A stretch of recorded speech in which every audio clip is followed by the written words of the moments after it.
Joining us this afternoon. My name is Chip Gibbons, and I am Policy Director of Defending Rights and Dissent.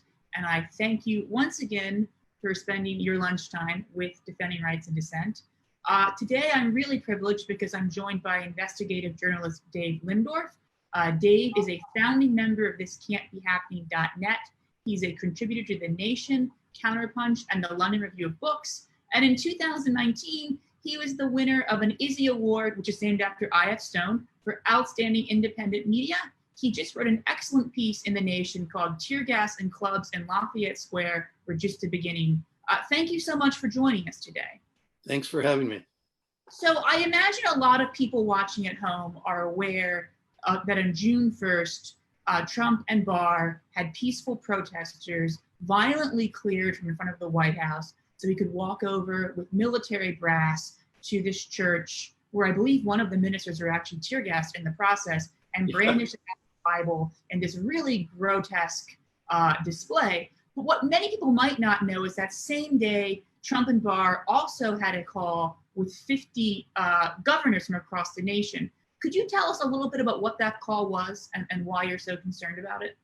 Yeah, because the call was, the reporting on the call was limited to the fact that Trump and Barr both told the governors they wanted them to stop the protests, and they used the term dominate the streets. We want you to dominate the streets. And they threatened them, and it was a serious point to cover. They threatened, Trump specifically threatened that if they didn't get rid of the protests, the uprising, they call it riots, then he was going to send in federal troops from the Northern Command, active duty troops, into their states to do it for them, which is, welcome fascism. And so that was the big story. But what was ignored was that Trump also talked about how he fondly reminisced about the destruction of the Occupy Wall Street movement back in 2011, saying, they were taking over the capital of the World Financial Center, and they were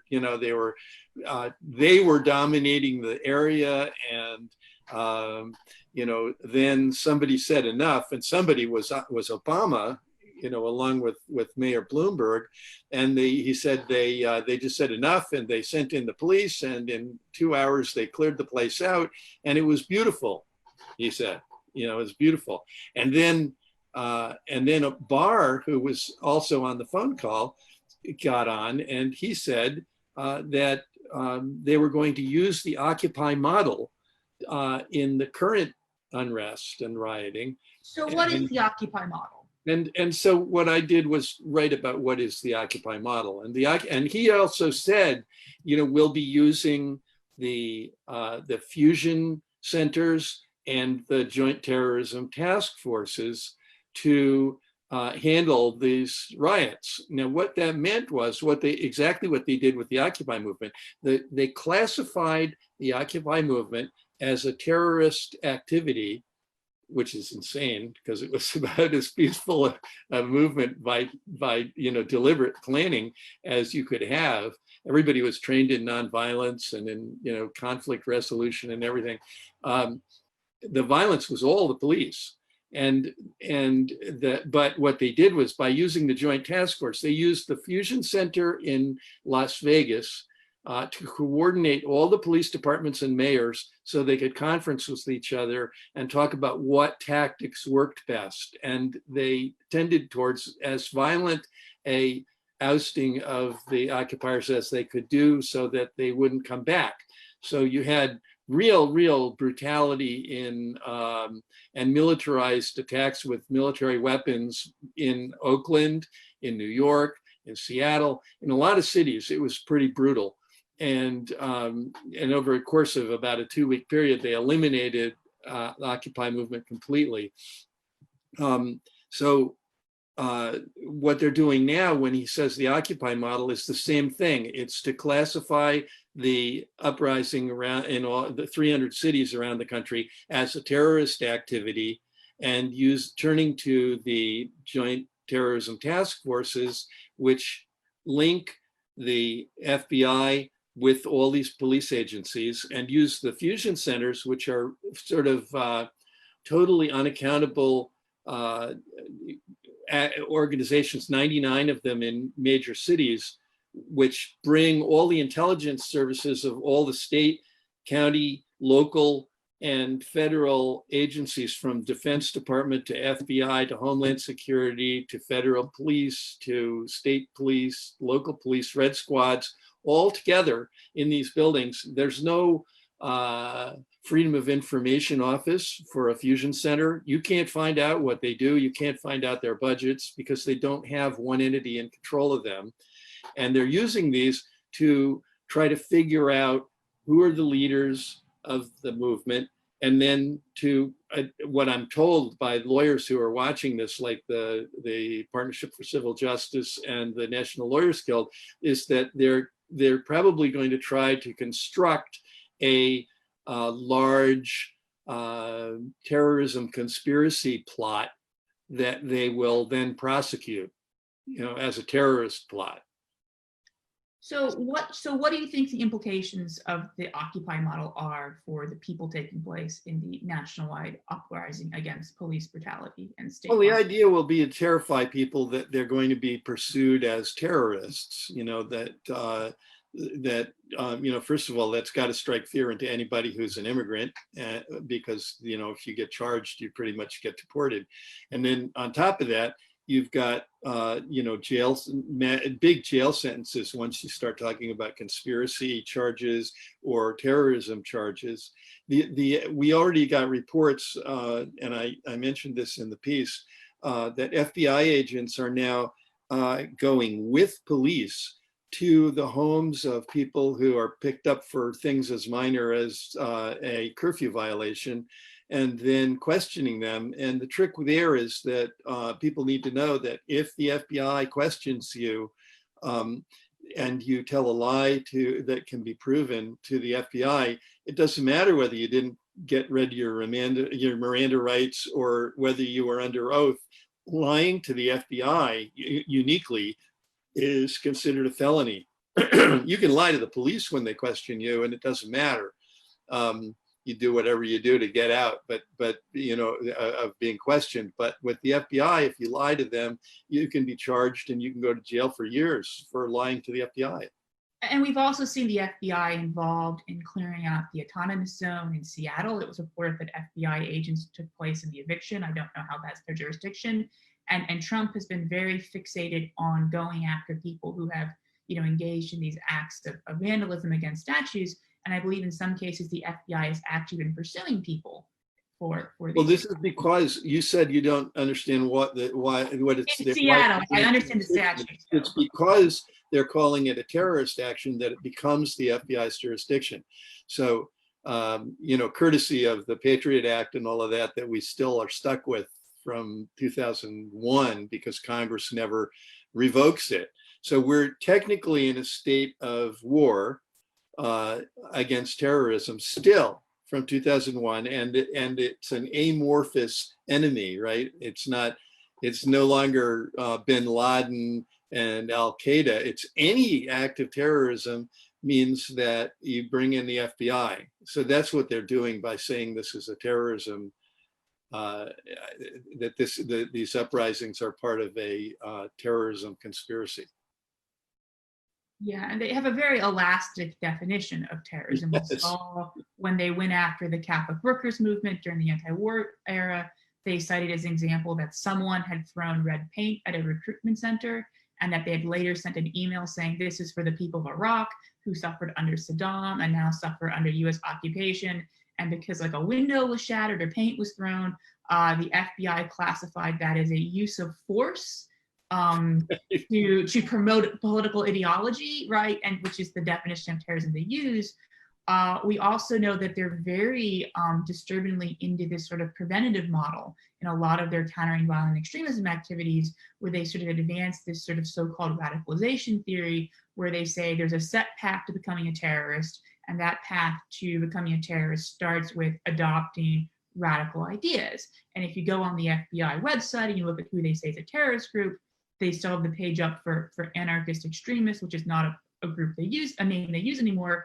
They combine that into anti-government extremism, but they list as like beliefs that anarchist extremists hold as like anti-capitalist philosophy, anti-globalization. So if you're targeting people before they can become terrorists based on this idea that they're radicalizing, that's open policing of political thought, especially when on the FBI website, right. they list those thoughts as anti-capitalist, anti-globalization. And in addition to the Joint Terrorism Task Force, Barr has created his own sort of new task force with the USAO's office on anti-government extremism, which is a term of art the FBI created by taking the former categories of anarchist extremism, sovereign citizens, white supremacists, and maybe Puerto Rican nationalists. I'm not sure. The FBI is still very fixated on Puerto Rican nationalism as a major terror threat. I think it's perhaps the only justification they had for keeping the San Juan office open. I don't know. And Barr is very much openly talking about how he has his task force now that's, you know, not just aimed at prosecuting people who commit acts of violations of the federal code. I'm not even going to call them acts of violence, because in most cases we're talking like, you know, throwing red paint at a recruitment center.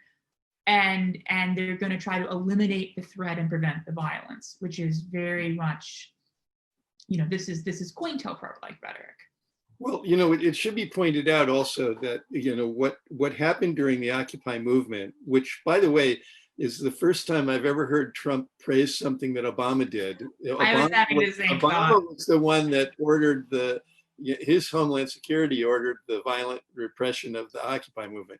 One of the things that happened during the Occupy movement that I wrote about back in 2012 was documents were found, one of which was a memo from the Houston FBI office to the National FBI office saying that a known blank organization was doing intelligence gathering about the Occupy movement in Houston, trying to determine who the leaders were, with a plan to assassinate them with suppressed rifle fire. So we're talking about sniper executions of Occupy leaders in Houston by some known organization, according to the FBI. This memo I was given by the Partnership for Civil Justice a year after Occupy movement was gone. And I called the FBI office both in Houston and in Washington and said, where are the arrests for this planned terrorist act by a known organization? And the FBI said, oh, well, it must not have been serious, or we would have done something. Well, that's not true. The FBI arrests people all the time for wacky terrorism jobs, and then holds it up to everybody to see, we cracked this terrorist planning. You know, they did nothing with this one. And my suspicion is it was either mercenary group that was by that guy Kyle, who American Sniper. American Sniper. His group was hiring out to Texas Border Patrol and Texas police departments to train them in sniper activity, and so it makes sense that it was probably them, or it could have been the Houston Police Department, or it could have been a security agency from the oil industry. But it could have been any of those that were planning to do this. And when I told the people at the Occupy organization there who were active in it about this memo, which they had no idea about a year later, they said, oh, they were laughing and saying, oh, they probably didn't ever pull it off because they couldn't figure out who the leaders were, because we didn't have any. But, it's sort of funny, but it's not funny. And this is the kind of thing that went on by turning the Occupy into a terrorist organization. So people have to be aware that this is the kind of thing that's being thought about now with the Black Lives Matter movement and the uprising against militarized police.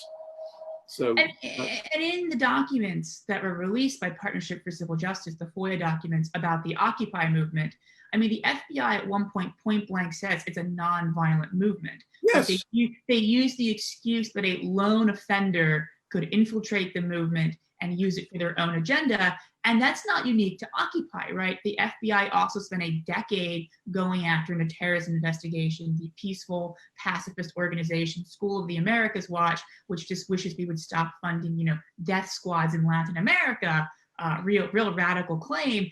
And they use the same arguments. It's a peaceful group, but at an unknown point in the future, these people could be infiltrated by unknown actors who are violent. Of course, unknown actors could infiltrate a chess club, using this type of logic. But it's even worse than that, because the FBI can send in infiltrators, have them make, be agent provocateurs, and be the ones who are calling for violent activity, and then they can go in and say they're going after the organization because there was talk of violence, but the talk of violence may have been their own person doing it. Which they did in Occupy Cleveland, where they did a sting operation where they set up. That's right. And it's really important for people to realize the FBI under its current guidelines are the loosest at any point since the Church Committee. The FBI can open an investigation called an assessment without any factual predicate to suggest a threat to national security or criminal activity, and the FBI can send in an informant as part of an assessment. When the FBI guidelines were first created in response to the Church Committee, informants and infiltrators could only be used with the highest level of evidence. Today, thanks to the Bush administration, no evidence is required to send in an informant. So they can just do these broad phishing-based expeditions and then drum up plots. So if we want, your current piece is up in Nation. If you wanted to read more about your writings on Occupy, where would we find them? Well, for one thing, the piece is already down the scroll, so it's hard to find on the Nation website. If you want to find it, the easiest way to do it is go to our site, thiscan'tbehappening.net, and I think it's the second article on the page is a link. It's like got a tease about the story and a link to the Nation article that'll take you right to it. Excellent. So that's probably the easiest way to go. Plus, you'll get people will find our site who haven't found out about it before. And that's thiscan'tbehappening.net. It's a great website. I've read it since I think the Bush years. So, and if people are interested in not just the FBI spying on Occupy Wall Street, but other groups, Defending Rights in Dissent late last year published this report, Still Spying on Dissent, the Enduring Problem of First Amendment Abuse. And that is where this lovely background I have, which is a timeline of FBI political surveillance from, I believe, 1908 to 2019. As you can see, there are a lot of events, and we left some off. That can be found at rightsinDissent.org/FBI-spying. We're also in the process of turning the report into a limited edition podcast called Still Spying, where we will be exploring the history of FBI political surveillance. There are 2 episodes up right now, one featuring Mike German, a former FBI agent, and we talk about the history of FBI political surveillance starting at the beginning to the present. Another has Emily Berman, a law professor and DRAD board member, and we go through the attempts to reform the FBI and talk about what the current guidelines are. And I'm very excited for the upcoming episodes because one is going to feature Alex Vitale, a police abolitionist. And I just recently, last week, interviewed Jeffrey Haas, who was the lawyer who represented the survivors of the raid that killed Fred Hampton and was present at the police station on the night of the raid, interviewing those survivors. It's a very chilling interview. It'll be out in a while, not soon, but hope you look forward to it. Thank you, Dave, for joining us, and thank you, everyone, for watching at home. Thanks for having me on.